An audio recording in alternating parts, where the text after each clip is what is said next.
Welcome back. This is Project RLCS 2026, Season 1, Episode 2. I was honestly reflecting on how I'm just doing all this training. I started writing a list on what I wanted to work on, and just like little mini challenges. And I decided why not just show that footage, because technically this is a part of, like the training phases. Like with anime, they usually have like the training regimen, all the failures and all that. And I mean, plus this is what I spend most of my time doing. When I don't upload or I don't post, I'm doing shit like this. And I'll just talk to you on what my future plans is, because I change. I told you earlier that I change a lot. Like, I'm very limitless in my approach of things, so I'm always expanding and adding new things on top of my objectives, so I can just be even more creative in how I get there. Right now, what we're working on is fine-tuning our control. We changed our settings for our camera. It might look a little bit different for our settings. You can see we can stall much easier now. I messed up that one, but about right. Point being, just a few differences I still have to work on, stalls and flip cancels, but we'll get to that later. So I actually went in and I raised up my controller dead zone for flip cancels. I set up my regular dead zone on my software for my GameSir G7 Pro, I think, controller, and I raised my sensitivity on Rocket League, which would cause my arrow to not be dynamic, meaning when I push my arrow, instead of it being like where I can change speed, so whereas I can go full speed, right, versus slow, and then speed it up and then go slow again, and then speed it up and then go slow again. That's not possible if you don't have trigger dead zones. And trigger dead zones is pretty much, if I need to move to the right at 100%, I have to move my stick all the way to the right? To move at 50%, then I move my stick halfway to the right at 50%. Whereas the dead zone will pretty much make that where instead of having to move my stick all the way to the right to get to 100% to the right, I can raise my dead zone. That way, I actually have to, before the game renders that I'm moving towards the right, there's like a delay. So it won't be as sensitive in the middle area, and it will only focus on so let's say it was a scale from 1 to 100%, okay? Instead of it being 1 to 100%, raising my dead zone will make it so that the game will only render 10 to 100%. So the inputs from 1 to 10 will be completely canceled out. And how is that beneficial? Or let's say you have a very sensitive controller, or you like to move your fingers a lot and whatnot. If your controller is too sensitive, that fine tuning, you just placing your finger on the controller will cause you a slight change, and that slight change can cause you to have a little bit of a shift in angle in your aerial, and just make things not as consistent and convenient in regards to what you want to accomplish. So it's all personal preference. Shout out to MacDuff. I joined his Discord. I watched a bunch of his tutorials on figuring out my settings, so he helped me understand the basics of those things and helping me accomplish what I want to accomplish. Obviously, I'm bridging the gap between freestyling and RLCS. I also shout out to Joyo, shout out to Moist Critical, who I shout out last video, but I didn't realize that the video I was talking about last video, he mentioned how the example he used in the video was the VOD from the Moist Esports watch party of them winning the RLCS. So like seeing how that all came full circle, that same day when I uploaded the video yesterday, I had a video on my YouTube page recommended to me, and it was basically the story of Joyo and him winning the major, and starting with, I forgot, I think it was like Team Queso, and it was pretty much like that full story. I'll leave the link to the video, because when I watched that shit, bro, I literally cried watching that shit. Like, I felt so many sensations in my body. I felt so connected to the video. It felt so, like, it felt like it resonated. I felt like my body was resonating. So I say all that to say, because again, I'm not the first person to take freestyling, and when I say freestyle, I mean pretty much, instead of taking the approach of what's the most efficient, you're free. You think free-hearted. You're not going into this approach with fear, like this is not necessary, or this is too much, or this isn't simple. You're going into the approach of, how do I want to hit the ball? How do I want to move the car? And that to me is where innovators and renovators and inventors are created. So I'm bringing that again to RLCS, but in my own light. So I wanted to shout out Mactuff, because I believe he's one of the founding fathers when it comes to this freestyling shit. A lot of the Pulse members that I watch stem from the organization that Mactuff built, and I believe he built Pulse. Don't quote me on this. I would have to still do more research. I'm still a bit fresh. But yeah, I just had to give my flowers where it was deserved, because I mean, these settings and the information that was implemented into me would not be possible without his support and him putting out his videos. I mean, the videos I found, they came to me. So, it kind of made my life easier. And they were from like two years ago, so it just goes to show that we're gonna make this through. I told you earlier that when I work on something, it's like life just opens those doors for me. So I take that same approach when it comes to training, and now I found myself working on fine-tuning my aerial. I'm not gonna be using any of my directional aerial. Right now you can see there's like a circle that's with all my failed attempts, but I haven't failed too much. You can see there's a little area over there where I landed over here. I'll actually show you what I was working on earlier. So this was for fine-tuning because I told y'all last video that with my binds, my driving is not dynamic, so it's pretty much 0 to 100% when I press my gas in my reverse, because I don't use the standard RT, or if you're on PS, PlayStation controller, I believe it's R2. I don't use those triggers. I use a G7 Pro GameSir, and if you look at the controller layout, there's 2 buttons. So there's the RB, which is R1, and then there's your RT, which is R2. Next to them, like literally right next to them, there's another button next to it that you can bind. So I have that button next to where your normal drive would be, where a lot of y'all use boost, like R1 or RB. Right next to it, that's where I use to drive forward. That's my gas. To reverse, I use X. Okay, so as you can tell, these are not switches that can change in inputs the same way your RT or your RB would. Like, you can't be as dynamic. So it's just, I go super fast, or I just go at 100% or 0%. And if I want to fine tune it, I had to tap. Like, I literally had to tap it like this.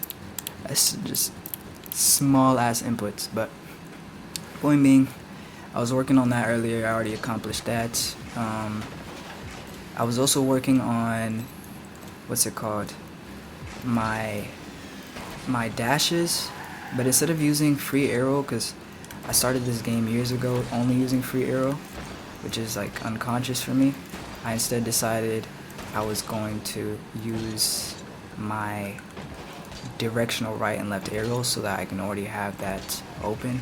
Again, I'm just trying to plant the seeds now so that later on, because I'm already visual about how I like to approach things, I can be even more fluid with my movement and just move in ways that, you know, just, I don't know. I just don't know if I've seen something like that before.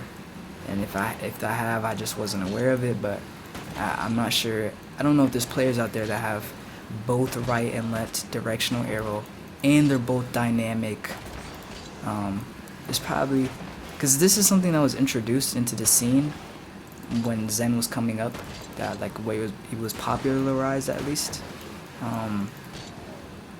So a lot of people already had experience with at least one directional arrow and a free arrow, and it wasn't dynamic, like it wasn't on your triggers. And muscle memory is extremely important for professional players and people who just don't feel like they have the time to learn shit like that. So I decided, you know what, I'll take that sacrifice and just implement it into my gameplay. So again, there's a lot more that I could show y'all that I've been working on that, you know, it'll come with time. But for the most part, I got here because of MacTuff. I kid you not, I woke up in the morning, checked YouTube to see how the video was doing. I had no views. I went to my other account to see, like, my burner account where I watch my YouTube videos, and another MacTuff video popped up on the feed, and it was the MacTuff and the Jaxie's reset tutorial. And I've never been one to only depend on tutorials, but I was like, yo, I kind of like how he explains shit. So I clicked on it, and in the basis of it, I was like, you know what, I'm actually going to, instead of just going off of visual and feel, I'm going to take the confidence that I pour into my visual and feel and use it as a starting point when I'm understanding the inputs of the controller. And with that, I was like, holy shit, like, I'm not just bound to only learning things from feeling, but I can also use the confidence that I have when it comes to visualizing and also feel what my fingers are doing while I'm doing it. Later in life, I'll be able to explain it and articulate it with more depth, but for right now, that's as best as I can do. Yeah, so I was just practicing the flip cancels, and like yawing right and going to the left, kind of like that. That was as far as I made it, and then I was like, that's when I started deciding, you know what, I'm gonna use this training regimen to do wall dashes. So I started doing wall dashes without boost. What's it called? So I started practicing that, and then I started seeing that go down. I was like, okay, what else can I do? And again, there was just multiple things. I told you about the dashes. I started working on my zap dashes. See if I can do it. Okay. Yeah, it just felt like my training, everything that I was working on before that I told you about mentally, it started to pour into how I train, and it opened up my ability to train new things. I started to further understand how my body grasps information and how I can actually grow how I want my body to capture information. And to me, that stems from believing in myself. So if I believe that my body can learn something doing it a certain way, my body just tends to do it. So when it comes to learning information, I always learned it fast. Like even when it came to Forza and driving cars on a fucking controller, I was able to beat veteran players on the mountain drives on the hardest, like, raw input settings, because I just believed in myself. And at that time, I didn't understand that I could take that conviction and not only limit it to, oh, I can only learn from feel. Like, no, I can learn from feel. I can learn from someone telling me something. I can learn from someone showing me the buttons that they're pressing. I was fucking around with this shit right here, like doing drifts. Hold on. Doing drifts on the front of the car. Let's see if I can get it. Still a work in progress, but I'm pretty sure the first time I saw it was Ruby. He was using it for his ground freestyles. And hold on, let me just focus real quick. You know, as you can see, we still have some more training to go, just to be more consistent. Something along those lines, where it's just like a 360, but on the front right tire. Something like that, right? But I only achieved that when I just randomly said, you know what? I usually visualize something that I want to do with my car without knowing what the inputs are. So I said, what if I do that with inputs? What if I just fuck around and move my stick left to right and then cancel it and curve it a little bit, and then that's what happened. And I was like, okay, I can do that over and over. And I saw that as soon as I visualized what it looked like, it's like the information just was rooted into my mind. But that's pretty much the backstory of what I've been doing for the entire day today and what led us to this point. I have a list. I'll tell y'all the list. So on this list, we had gas and reverse pedal fine tuning, which we already completed before this video. We had the Jaxi and MagTough reset, which we'll do later. We have car walking, which is pretty much like you just walk with your car using right and left arrow. As you can see, we haven't started that practice yet.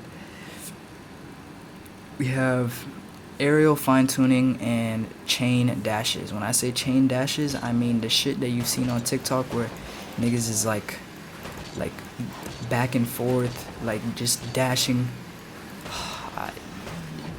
Just chain dashes. When I do it, when we get there, I'll show it to y'all. But for right now, we're just focusing on aerial fine tuning. I've broken it down to steps. The first step is hover over one boost pad, which is this boost pad right here. The next step is hover from this boost pad, and then go from here, make our way back to the boost pad, go to this corner, make our way back, go to this corner, make our way back, go to this corner, make our way back. And then after that's complete, we'll go from this boost pad and we'll fly to this one.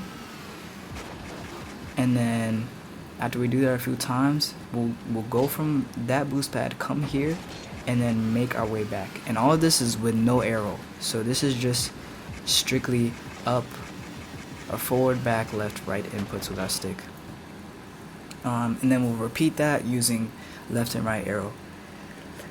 However long it takes doesn't really matter to me, but I decided I'm just gonna focus on that for right now, because again, seeing how fast I can learn and then seeing what it takes for me to learn, and it finally coming to fruition, it just further made me want to be more creative and putting myself in almost like challenging scenarios. Shout out to Naruto, because it made me reflect on the self-rule that Guy's father used to teach him. And he was like, yo, like, an example is if I don't hit 500 push-ups, I had to do 500 push-ups on my fingers or my fist, or if I don't hit 500 laps, then I have to do 500 laps on my hands, doing a handstand type of thing. So it was that basis, but obviously I'm not doing that type of style. Mine is more so just challenges, taking little things that I learn and adding it to new things, and then just trusting the process that everything I'm doing is just going to continue to retain, and I'll just implement it more and more and more. I'll create new regimens, routines, and how I like to do things. I'm not very strict. I still like to change a lot, but yeah. I think that's enough talking. Let's just go ahead and begin.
just came to my mind, but because I had this written in my notes, I'm gonna do it like I do my workouts. Usually I just put the date and then what I did that day, and then we'll just use this as like track record.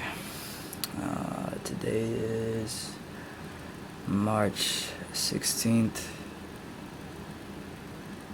2026. Make it a heading, no, a title, and then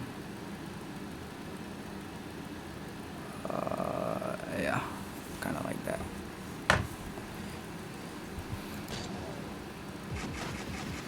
And I kid you not, like, y'all get to see it in real time, but that's just how I live life, bro. An idea will come that is relative to my objectives and what I'm working on, and I just fly. Like, I don't hesitate to just incorporate that.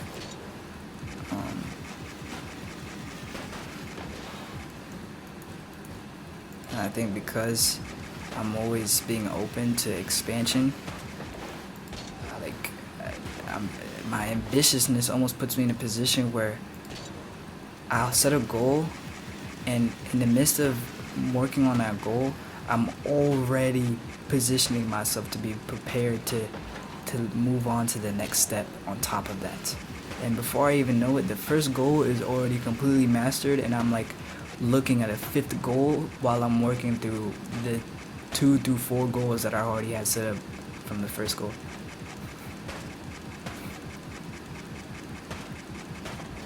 And everyone's different. Again, some people will argue that's not efficient, blah, blah, blah, blah, blah. That's what they believe about themselves. And I always talk about focusing on what you want and just believing in the things that you want to experience, and that's what they experience, and that's what works for them. And I'd rather focus on what connects us and what makes us similar than trying to argue over the differences, because the differences will always have differences. The differences will always be differences, but it's also a choice to see the similarities, and I choose to see the similarities. For those of you who want to see the differences and say that the way I train and the way I practice is bad or wrong or it's not efficient, I'm going to believe you have reason to justify that, and I'm going to use that as the source of why you believe what you believe, and I'm going to show love to that.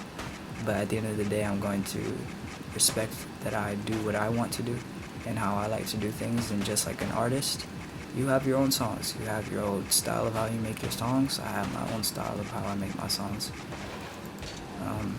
Even if we end up getting to the same destination. And I think that's what makes life beautiful.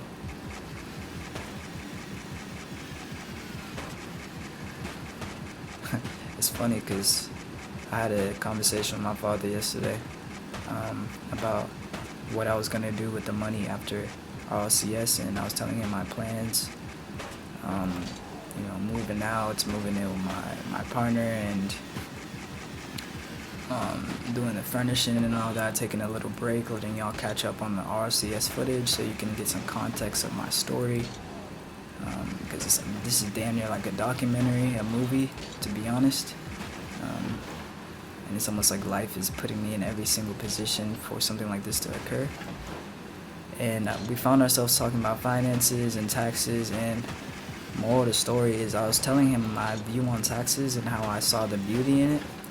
And then I started reflecting, and I was like, yo, honestly, I think like in America, the tax system and like how this shit is ran, it's not so much the system is the problem, but it's the people that are showcased that influence people to only see problems in the system. Kind of like an anime. I don't know if y'all watch certain animes where they'll showcase like something being built, and what it was being built for was for peace and love and community, and in the beginning that's exactly what it had, but someone felt pain in their own life and didn't trust in the process of the system and said that they need to take matters into their own hands and started to abuse the system. And so the next generation, not knowing that there used to be a peaceful time using that same system, thinks the system is a problem rather than the person who decided to use the system for self-centered intent, which can be viewed as evil because it comes at the sacrifice of other people. And on a grand scale, that again, you look at villains serve themselves with love, but at the sacrifice of other people. And so for the people, they're doing something evil. For themselves, they're doing what's necessary. So I was thinking about that for taxes and all that shit. And I say that to say because, again, I have my own training regimen, and for someone else, they could say this is wrong, this is bad, but this is what works for me, and I have reason to explain why it works like that. You know, it's funny because I'm not even thinking right now about my inputs. I just feel in the moment just talking to y'all. And I always notice this is that I'll start talking to myself and just start entering a state of a conversation, and my instincts will start to take control. And this is usually how I'll master mechanics when I'm just kind of vibing and talking to myself. Because some people talk about how they perform better when they're talking about their gameplay or they're talking about something, because their mind almost uses the activity and all the energy that's being implemented into talking to channel, almost to use it like a ground. And y'all can see in my G to GC videos, in my first episode and my second episode, every time I stopped talking and I focused, I would start to like chew on my tongue, or like I would move my tongue across my teeth, or like just move my jaw around. And I had to like look that shit up. I was like, yo, what the fuck am I doing? And I started to realize, I was informed that it was a way of almost using it like a ground system, like channeling that energy. So the activity is energy, and me chewing my tongue or moving something like moving my jaw is a way of relaxing my mind and causing it to only focus on the action. And I'm using the action of moving my jaw to keep me focused and grounded in the moment. So kind of like how people have fidget spinners and they do little things to keep them focused. It's kind of like that. So I start to notice that when I talk and just start breaking things down or speaking about where my head is at, my mind just unconsciously uses that as a ground, while my body just unconsciously is doing what it's doing now, which is honestly floating and hovering over the boost pad better than it was doing before. And I use this as proof that, again, because back then I'm like, yo, okay, so I have to fully focus on doing a certain thing or doing it. I mean, I don't think that's the case. I think it's just, as long as you're comfortable, you believe in yourself, and even if you're not comfortable, I feel like you just set your rules, honestly. You just set your rules. Because there are players out there who are really good, who play based off of fear. They're so afraid of losing that they do so good because they can't afford to lose. And there are players who do so good because losing to them doesn't even exist. And ultimately, they're getting to the same destination, but like I said before, it's life has a way of showing or reflecting itself in many different forms to just show that anything is possible. You know, I'm gonna win the RLCS, that's a guarantee, but you look at my path and my past, I couldn't even make it to Grand Champ. Like, I'm still gold. I'll show you my rank right now. Can I do that? I can't, but I'm still silver, and I'm gold in 2v2s. I'm silver in 1v1s. I use rank as practice because I actually have players that I can defend. I don't have any players that I can play with right now, other than one of my old coworkers who he has his own dreams and goals, so he can't really play the game as much. So I have to use competitive ranked to, you know, put myself in a position where people can actually hit the ball, and then put me in a position where I have to block the goal, or I have a strange setup. There's more variables. However, at the time, I'm still making mistakes and failing, so the game is thinking that I'm not good enough or I'm at a different skill level, but I'm attempting things not to win the game, but to perform a mechanic that I haven't done externally, but I see internally. But, you know, y'all saw it real time. Most of the footage I showed was me winning games, which more than likely meant I was just being strategic, tactical, and disciplined in my positioning and all of that, and it was working. But I wanted to, as I told y'all at the end of the series and in the beginning of this series, I think I wanted to focus more on mechanics. Like, I just wanted to open up those doors with the car, because I felt like as long as I can do anything I want with the car, then achieving it when it comes to making my decisions involved with other people, then anything is possible in that regard. Because in my mind, I'm like, yo, I can do a reset over this nigga's head, pop it over, do a pogo off the wall into a musty, catch it here, do a reset here, like do 3 rapids across, like just random ideas. But I need the mechanics to do shit like that. And so I would attempt it in game and I would fail, and obviously we'd fail and lose games and D-rank. So it is what it is. I'm gonna start playing 2v2s again and 1v1s as well. After we do a few of these, after we accomplish the things I want to accomplish in regards to training, new ideas will come, and I'll just again do what I'm doing now, just do exactly that, just achieve it, just take action on it. But I want to use everything that I'm learning in game, and also because, for example, I talked about bridging the gap between freestyling and, yo, holy shit, we're walking right now, between freestyling and, yo, do you see this right now? You see how I'm already doing the steps I was gonna do? I'm starting at the pad, making my way to a corner, and then going back to the pad, all while we're talking. This is fucking beautiful. But I had to ask myself, what does freestyling mean to me, and what does competitive play mean to me?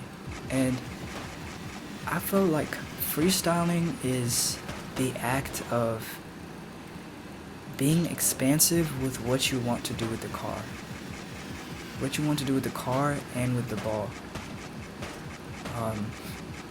Competitive play, for me, is taking that same intention of being efficient and creative, and always implementing new things and setting your own rules on what wins games.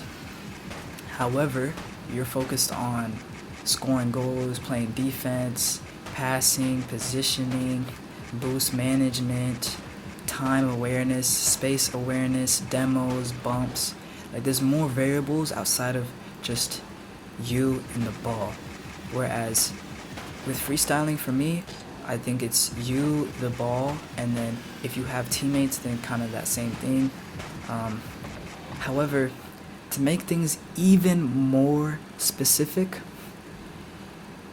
I believe that freestyling, you set your own rules on how you want to win in regards outside of just competing against other players at professional events.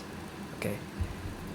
I think the differences, because I do have to label the differences to at least separate the two. For competitive play, you have labels such as winner, loser, coach, attacker, defender, supporter, major, winner, contender. There's events that you participate in. You probably are signed to an organization. You get paid a wage. Things like that. When I think of freestyling, I think of aesthetic. I think of content creation. I think of I think of trying different stuff with your car without the care of scoring a goal. I think of, like, you see how the similarities is that you make your own rules. However, there's different guidelines. So for me, I feel like there's been a big emphasis on the separations between the two, which the common phenomenon is this usable in ranked play type of thing? Will this work in ranked? So whether or not it will work usually is what separates freestylers and competitive players is efficiency. Is it simple?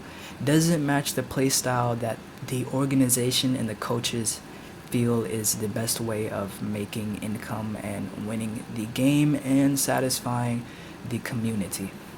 And on the other hand, freestylers are asking themselves, is what I'm doing the most aesthetic, most intrinsic, insane, mechanically challenging, so much so that it satisfies the freestyler community and like-minded individuals. So you see here the community, everyone at the end of the day has like-minded goals. So for me, I think freestylers have their own rules and guides, and there are people out there who have those same guidelines or similar guidelines and similar objectives, and they have their own community and their own focus and their own objective, and they've been labeled as freestylers.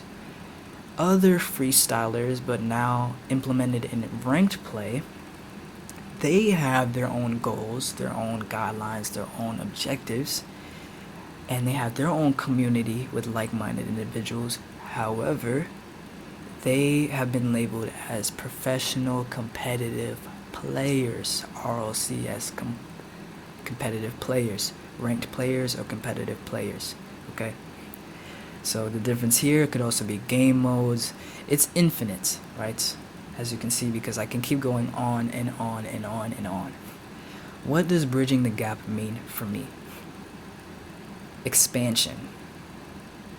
One of the biggest things that prevents new mechanics from being introduced to a game is whether or not it will work, right? So that's always the biggest thing that the community agrees on is this efficient enough for gameplay? For example, I can go in the air, boost up, and flip into the ball, and that will cause my car to hit the ball, easy, hit the goal, okay? Versus going up, doing a backflip, and then doing another flip cancel to do a musty. I'm doing the same objective of scoring the goal and hitting the ball at the goal, or maybe hitting it towards a teammate, or hitting it off the wall, etc., etc., right? However, someone is going to say, boosting up and hitting the ball is much easier. While another person will say, well, doing the musty is just as easy because I've already practiced it so much that it's the same thing. So, for me, veteran players and players who have been playing since the beginning of time and been playing for 10,000 plus hours or 8,000, 6,000 plus hours a specific way in competitive ranked mode, they have a way of expanding the game, okay? Freestylers aren't worried about having limited boosts and all this other shit. So they've been taking the time to expand the game without certain circumstances and limitations, such as boosts, such as someone trying to demo you, such as there being a timer, such as there being money on the line, such as there being, you know, all these other factors, right? So I'm like, okay, I watched Joyo, right? And I watched that footage. There are certain things freestylers do and where their mind wanders naturally, where competitive players do the opposite. I want to take both those polarities and bring them together. So someone might be extremely focused on getting the ball, hitting it towards the goal, whereas me, I might be taking it step by step. I'm moving the ball. Yo, I seen a nigga reset off of a defender. Bro, the nigga did a reset off of the defender into a, I don't know if it was a musty or a double tap. But that's the type of shit I'm talking about, is like just constant expansion outside of just... Okay, it's all came to me. Freestyle. Competitive. Competitive means competition. Free means limitless. Choice. Expressive. We'll say free is unrestricted. Style is expression, self, aesthetic, character. So unrestricted style and unrestricted versions of self, unrestricted personality and forms of expression. That's freestyle. Competitive. Compete. Compete, I think of opposition. I think of winning. I think of losing. Compete. I think of two variables going against each other for the same goal, but one of them is going to achieve it and the other person isn't going to achieve it, but we'll just keep it that simple. Two variables going head to head for the same outcome. There we go. Okay. So competitive is two variables going head to head for the same result, and freestyling is unrestricted expression. Me bridging the gap is expressing myself unrestricted while also going head to head against other opponents towards the same objective. Holy shit, we finally did it. Okay. Fuck. Hell. Yeah, you know what I like about this? Is like I get to see myself, but y'all get to see me, and I get to look forward to see how y'all react to, or y'all receive the way that I am. Like, y'all just got to see me break that shit down in real time. Like, this is how I learn things in life. This is how, the way I just broke that down is how I learn people's hearts, is how I've learned my own mind. It's just, I just walk the walk, walk the path, have humility, stutter, have a bunch of filler words, and then sometimes I just articulate myself like it came from a fucking higher being. Okay? So, now that we've achieved that outcome, someone asked me, so what does bridging the gap between freestyling and competitive play mean to you? I want to compete against other players for the same objective at the highest level, all while being unrestricted in the manner in which I achieved that goal. Yes! No, you can't lie. That shit was tough. That was a tough-ass answer. Okay. So with all that in mind, y'all just got the answer when it comes to why do I do things the way that I do things? Why do I play the way that I play? Why do I live the way that I live? Why do I talk the way that I talk? Why do I change so much? Why do I look or appear like one person, but my personality all of a sudden goes this way and then this way, and then one time I'm this focused and quiet, and this time I'm over here, and then I'm over here? Again, it's because I'm unrestricted in the way that I express myself. Myself is like water. I can change, I can be anything. I am nothing and everything, meaning I am realized potential and unrealized potential. Okay? There are people out there who will only see me for my realized potential, and there are people who will only see me for my unrealized potential. There are going to be people out there who will see me for my realized potential, which means they won't know I'm capable of certain things, and they'll only judge me based off of what they've seen me do. There's going to be people out there who will only judge me off of what I haven't done, which means they'll either always have hope for me, or they'll always be dissatisfied by what I do. And this dilemma exists within us. There's a voice in our head that is always dissatisfied, and there's a voice in our head that looks at our potential and gets hope. So I remain open to both polarities because they harbor information. They harbor information when it comes to how I approach things for myself, and it also harbors information when it comes to how I approach other people and understanding why they behave the way that they behave. I got a bit sidetracked. However, this is what we'll do. I'm going to upload this conversation because I feel very satisfied with where we've gone so far. With this upload and this episode. The two main things for this Project RLCS 2026 series is,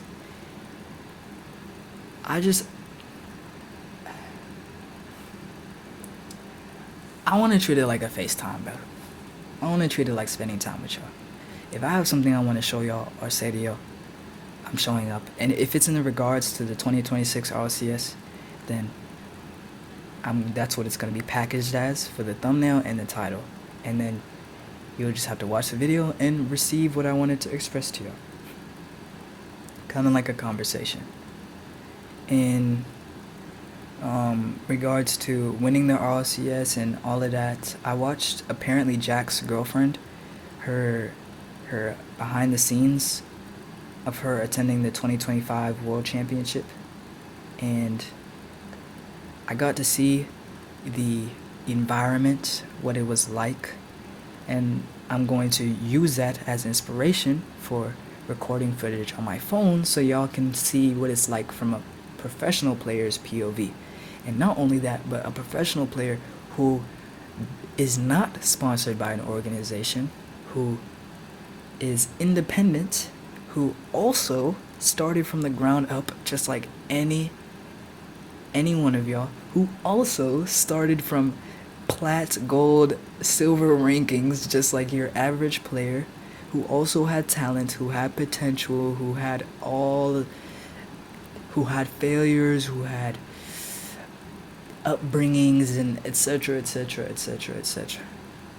Okay, as you can see right now through all this series that I just like expressing myself freely.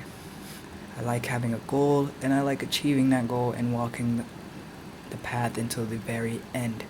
And for me, there is no end and there is no beginning. Okay, there's just the moment for me. I love y'all. Continue to create and focus on what you want.